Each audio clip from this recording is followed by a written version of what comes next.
LSD does cause psychosis in the people who don't take it.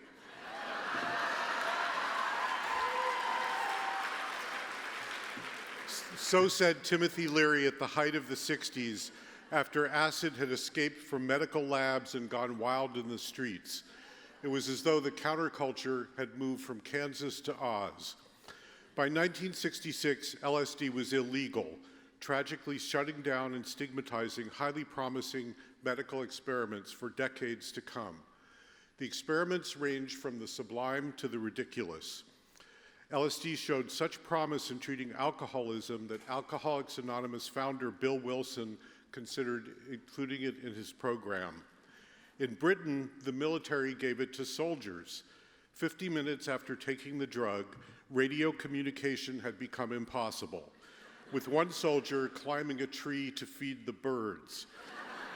The troop commander finally gave up, admitting he could no longer control his troops or himself, whereupon he lapsed into uncontrollable laughter.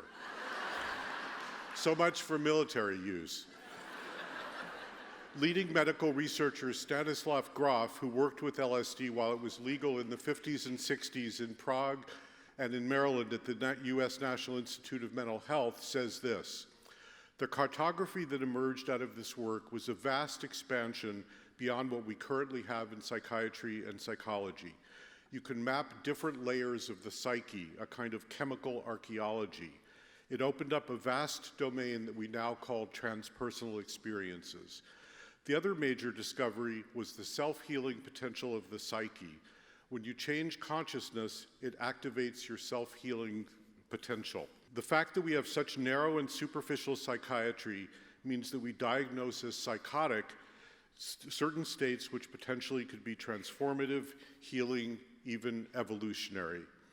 Today, the popular use of psychedelics is as big as it was in the heyday of the 60s. And over the past decade plus, there's been a quiet renaissance of serious medical research. Michael Pollan calls it white coat shamanism. In his new bestseller, How to Change Your Mind, he documents how psychedelics are helping with everything from overcoming addiction and depression to easing the existential terror of the terminally ill. There couldn't be a more perfect messenger to bring this taboo subject into the light. Michael is level-headed and lucid, a rigorous reporter, a congenital skeptic, a superb translator of science into comprehensible language, and a spellbinding storyteller. But what makes him letter perfect for this mission improbable is that his brand is immersive journalism. In other words, he samples his subject. In doing so, he makes the ineffable effable. As one medical researcher told him, you go deep enough and far enough in consciousness, and you will bump into the sacred.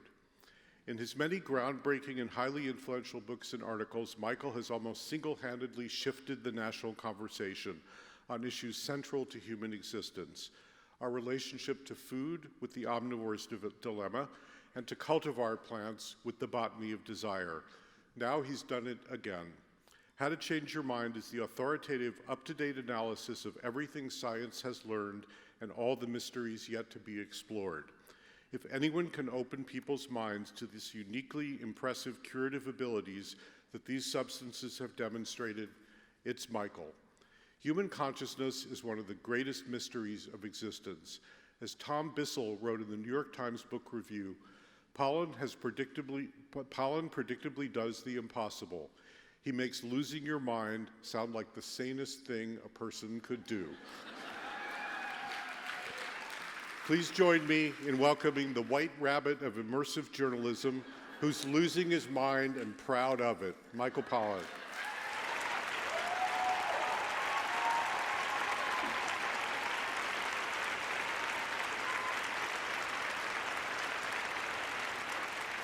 Oh, thank you so much. Thank you, and thank you, Kenny, for that hilarious introduction. Before I start, I just want to say a word about Bioneers. This is either my fourth or fifth time on this stage, and the reason I'm here one of the reasons I'm here is to express my gratitude to Kenny and Nina for all that this community has contributed to my work. I was going through the list with Kenny about people I met or saw on this stage that became very influential in my own work. It was through Kenny I met Joel Salatin, the farmer who's at the center of Omnivore's Dilemma. It was through Bioneers that I was first exposed to Paul Stamets, the mycologist, the visionary mycologist, who's very much a part of this book. Heritage Seeds was an idea that Kenny introduced me to when he was working on that. So I just, time after time, there has been key moments, and I have this sense my next book is like somebody out here. I just have to find them. So this is I'm doing a very personal talk right now, and it's a talk I haven't done before. So I have to tell you a few things about myself to make sense of it, but I also have to ask a few things of you. So let's begin. Would you close your eyes and raise your hand if you've had a psychedelic experience? Whoa. And then raise your hand if you had a ego-dissolving, self-destroying kind of psychedelic experience. Oh, man. Okay, well, many of you could be on this stage with me. Many of you have much more experience than I do. The things I want to tell you about myself in starting is that I was a very reluctant psychonaut. I had very little experience. I kind of got into it when I was about to turn 60, which is, I know, not age appropriate. And the reasons for that were that I was afraid. I was a little late to the 60s party, and by the time it kind of swam into my awareness, all you heard were terrifying stories about people jumping out of windows and staring at the sun till they went blind and scrambled your chromosomes, and all that kept me away. And I just didn't think. I also thought I was psychologically too fragile. I think that this assault on my psyche I might not be able to withstand. So I kind of, with the exception of a couple low-dose psilocybin experiments in my late 20s, I really had nothing to do with it. So I bring not a long history, but the power of first sight to this subject. The other thing you need to know about me is that I never thought of myself as a very spiritual person. In fact, I thought of myself as kind of spiritually retarded. And the most spiritual thing I did really was come to Bioneers once a year, and I always felt a little bit a fish out of water. My perspective has always been that of the philosophical materialist who believes that nature is all that there is and that the laws of nature can explain everything. And so I tended to see spirituality as a contradiction, that the opposite of spiritual was material, and I was kind of more on the material side of things. Now, as I'll get to, this was fundamentally a misunderstanding, but I want to tell you how I came to have what I realize now is a powerful spiritual experience on psychedelics, and how that experience changed my understanding of what spiritual is. So I got into psychedelics as a journalist. It was a journalistic quest that gradually evolved, actually very quickly evolved, into a spiritual quest, into a personal quest. And that was, I'd read about these studies that Kenny alluded to of terminal cancer patients being given psilocybin, the active ingredient in magic mushrooms. I usually have to say that. I don't have to say that in this room. But just in case, there's some young people here. To help them with their existential terror. Now, to me, when I first heard about it, this seemed like a really bad idea. The last thing I would want if I was facing right up against my mortality was to lose my mind. So this was going on. This is not underground work. This was going on at NYU and at Johns Hopkins, two of the leading medical institutions in the country. So I got an assignment to write about it for the New Yorker, and it resulted in a piece called The Trip Treatment, which you can read online. And I started interviewing these cancer patients. The background to this story, which I didn't realize till much later, was that my father had a terminal cancer diagnosis around the same time. He just died in January. And he was in his late 80s, and he never wanted to talk about it. He never wanted to talk about how was he thinking about death, how was he processing this cataclysm. And either he was processing it internally or he was in denial. I never sort of figured it out. So I had this intense curiosity to engage in these conversations with people who were confronting their mortality and were trying to deal with it. And they were the most amazing people and the most amazing conversations. People would have experiences in which they went into their body and confronted their cancer, in which they met God. These are high-dose experiences in which they felt themselves, their sense of self completely dissolve, and followed by emerging into some larger entity. Some of them, I remember, beheld this great plane of consciousness that they understood their own consciousness would join when their bodies died. And they emerged from these experiences, about 2/3 of them, all the ones who had powerful mystical experiences, with a completely new understanding of where they were and what was happening to them. Many of them lost their fear of dying.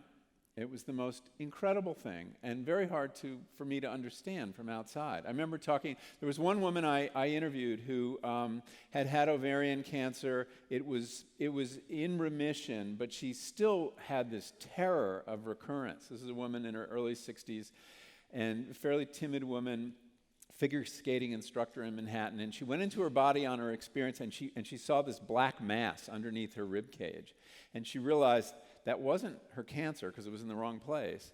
It was her fear. And she did something that her guides, now when you do one of these guided experiences, there are two people with you, a man and a woman the whole time. You're wearing eye shades and listening to music, a playlist on headphones.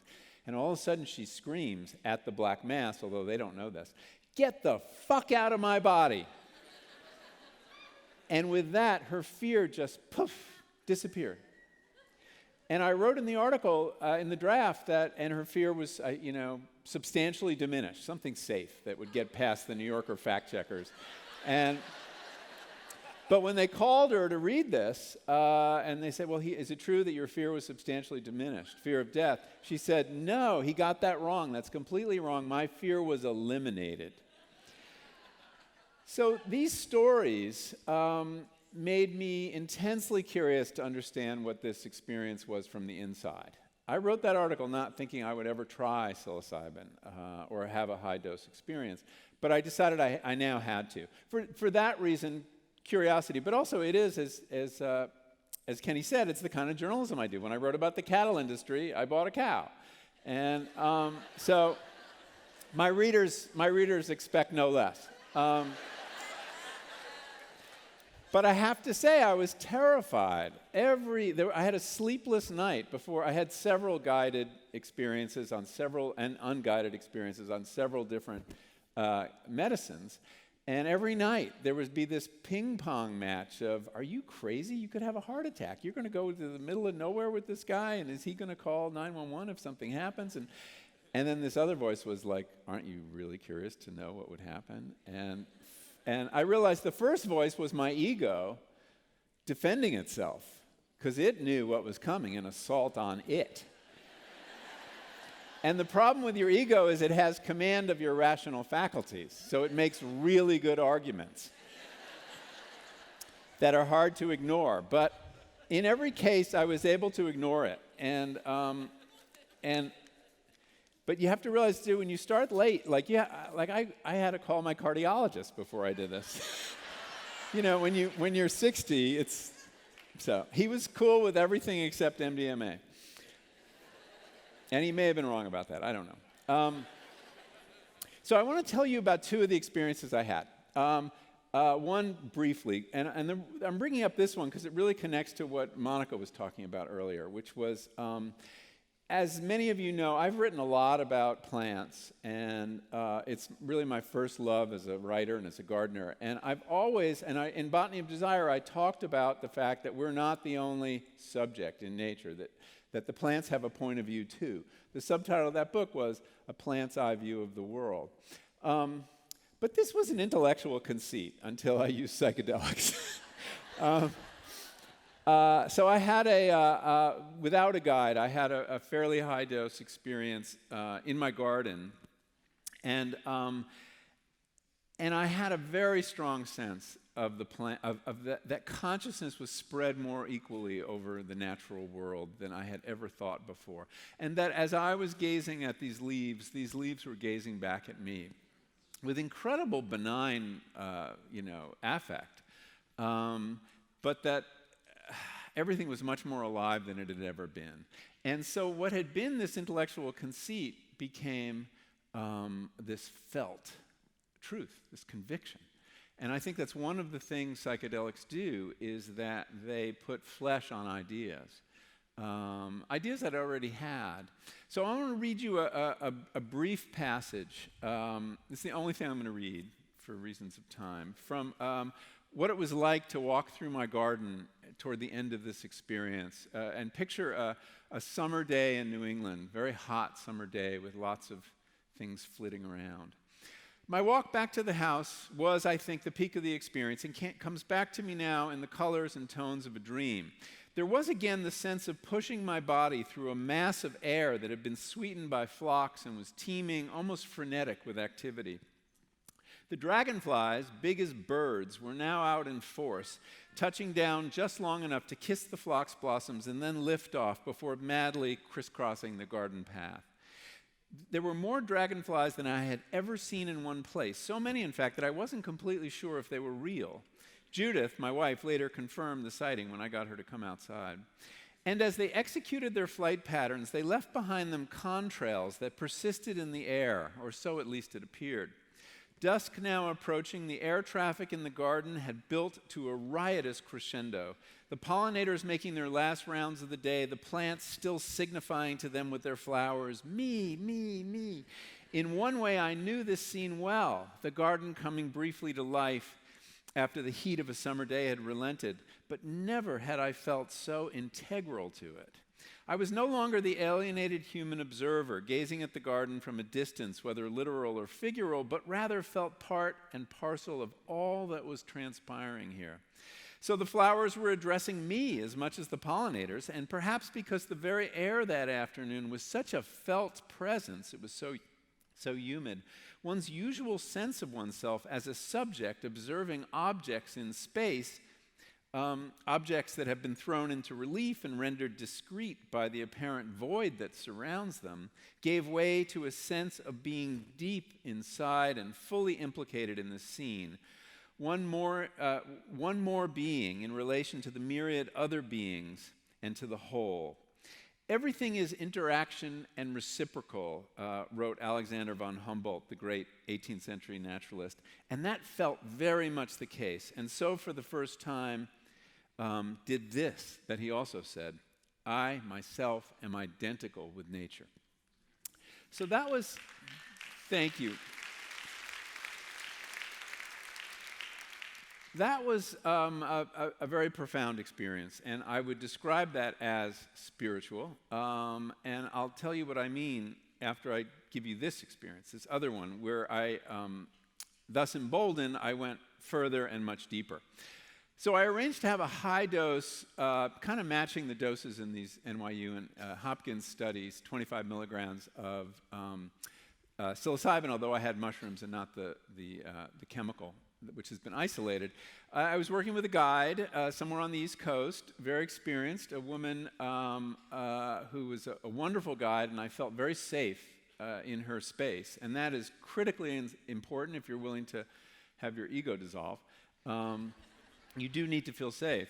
And the trip didn't start out that well. I'm going to just walk you through this trip and then tell you what I think it means. She put on some. I had a problem with some of the underground guides.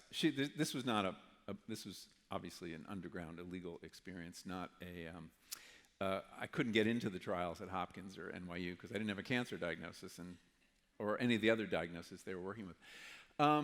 But some of the underground guides play music that I didn't really like. They have a weakness for new age music of the 80s variety. And she put on this guy named, well, I'm not going to give his name. I don't want to embarrass him. But when I looked him up later on iTunes, he had been thrice nominated in the category of Best Chill/Groove music. And it sounded like electronica to me, and it conjured, one of the things that happens on psychedelics is you can see music.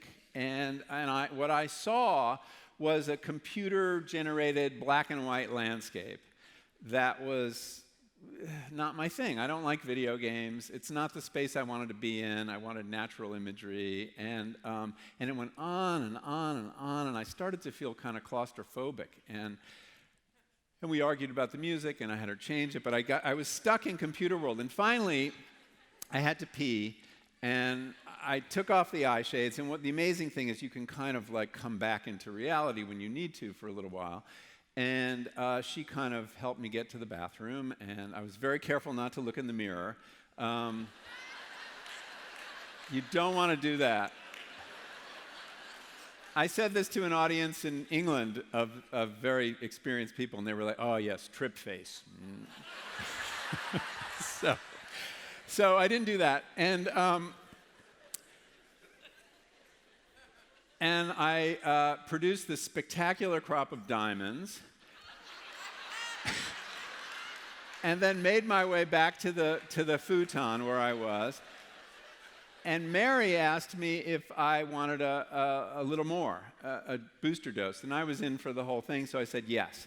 And then this really weird thing happens, and she's kneeling by my side. I'm in this futon, and I look at her, and she's normally kind of Scandinavian looking with long blonde hair and high cheekbones, and she suddenly had black hair and weathered brown skin, and I knew exactly who she had turned into, Maria Sabina, who some of you will know was the Mazatec woman from Huautla de Jimenez in Mexico, who actually gave the first white man from the West psilocybin in the 1950s. So a key figure in the history of psychedelics.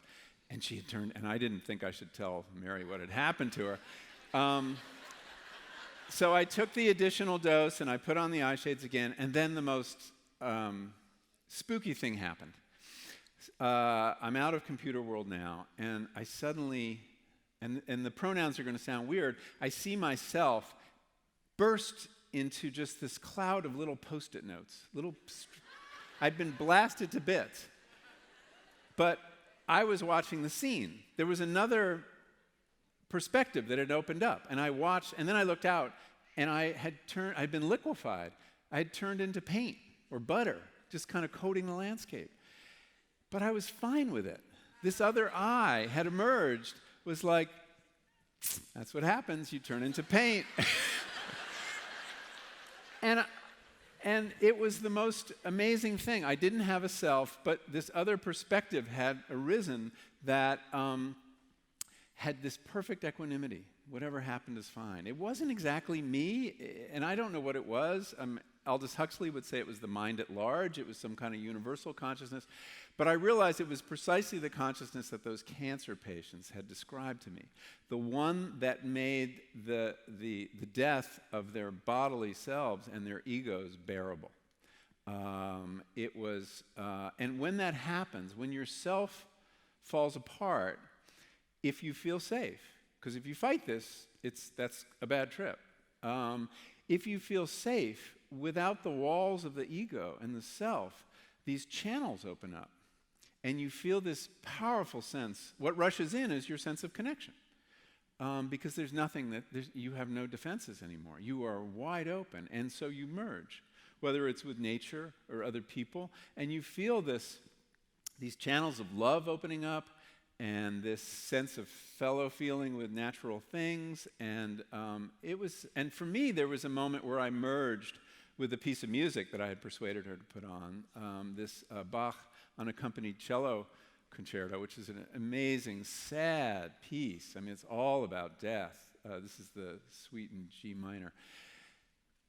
And I just became the music. I became the cello. I felt the bow, the friction of the bow going over my skin. It was just this perfect merging. So it was an ecstatic experience. It was, and it taught me a lot. And I think and many people have had this kind of experience, but I want to just give you a sense of what it means and what it's good for. So in one of these guided trips, you come back the next day for an integration session. And I came back, and she asked me what had happened. I told her I'd had this ego dissolution. And she's like, well, that's worth the price of admission, don't you think? And I said, yeah, but it's over. I'm back. My ego's back. It's in uniform. It's on patrol. My defenses are all back. And she said, well, you've had a taste of another way to be, of a more open, less defended way to be. And you have that memory, and you can reconnect to it. And I asked her how, and she said through meditation. And that is now how I reconnect to it. I mean, I think it's a very logical outgrowth, because you can't do psychedelics every day. It's a really bad idea. I don't recommend it. But you can have that opening that can help you. Now, I want to say something about the larger value of this experience, because I think that it has a relevance to our situation, our social, political, and environmental situation. I actually think the psychedelic experience is significant because it addresses the two biggest problems we face as a civilization, which I would list as tribalism and the environmental crisis. They're actually very similar. They both involve the objectifying of the other, whether that other is nature or other people, people of different faiths, different races, different political views. And what is tribalism but a collective version of ego, right? It's defensive, it builds walls, it refuses connection. So here we have a tool that, at least for the individual, breaks down these ego formations, allows us to have a deep connection with the natural world and focus on our likeness rather than our unlikeness with other people. That seems enormously promising. But how do you prescribe a drug to a whole culture? Well, put it in the water. The model, of course, is fluoride, right? And even that's controversial. I don't think that's the answer. And this was a debate that happened in the 60s. Timothy Leary said, turn on as many people as you possibly can. And then Aldous Huxley and some of the academics said, no, turn on the elite, and this consciousness will filter down. Turn on the leadership. Now you're all going to, I can think of someone we should turn on. But I actually don't think that would work. He'd have to want to do it, right? But he knows what his superpower is, and it's ego, it's walls, he's not going to give that up. So that's the challenge that faces us. We have a tool that addresses the two biggest problems we face, and it certainly works well in the individual, and perhaps if more individuals could have this experience, but that is a challenge. How do you democratize this loss of ego, right? Temporary loss of ego for learning purposes. And here's where my understanding of spirituality changed, and I'll leave you with this. Remember I said the opposite of spiritual, I always believed, was material, and that those two things could not be reconciled. I no longer think that's the case. Everything I experienced can be understood without any resort to the supernatural, okay? Connection to other people, connection to nature. Scientists tell us we're social beings. We're totally dependent on one another, and we're completely part and parcel of the natural world. We're no different than any other species. It's just our egos, intent on objectifying things, won't let us see this. So really, I came to understand I had it all wrong about spiritual experience. The opposite of spiritual is egotistical. And to the extent we can work on that, and we need to work on that to have any spiritual development. So I'll leave you with that thought. How do we take that knowledge and democratize it, give it to as many people as possible, and use it to untie this giant knot? So, thank you very much.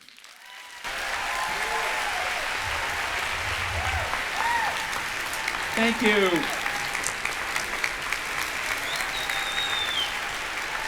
Thank you so much.